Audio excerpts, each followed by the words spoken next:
Far too many young people ages 14 to 25 grow up without fully understanding important money management concepts. Okay, what type of credit is that? Revolving. What did you say? Revolving. Give me some evidence. How do you know it's revolving? They're not taught how to budget or save, invest, manage debt, or build a strong credit score. So, who pulls your credit?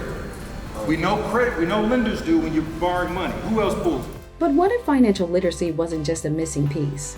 What if it was the LaunchPad to a better future? And it's making fixed monthly payments for 2 years. What type of credit is that? That is installment. Introducing LaunchPad, a financial literacy series designed for high schools, summer youth programs, and adult education agencies. We do more than teach finance. We build confidence to make informed decisions. There's 3 types of credits that you should have. It's called diversified.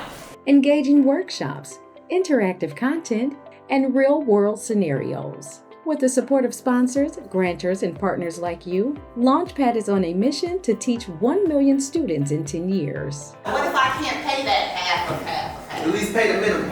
Yes! Give me some! The minimum balance. Good job. Give them a hand. Through after-school workshops, weekend courses, and summer literacy camps, our Elevate 1M initiative ensures financial education reaches every zip code, especially underserved communities. What is a core credit score? 379. Join us. Be the reason a young person becomes financially confident for life. Call Apex Leadership Academy today and let's build confident futures together.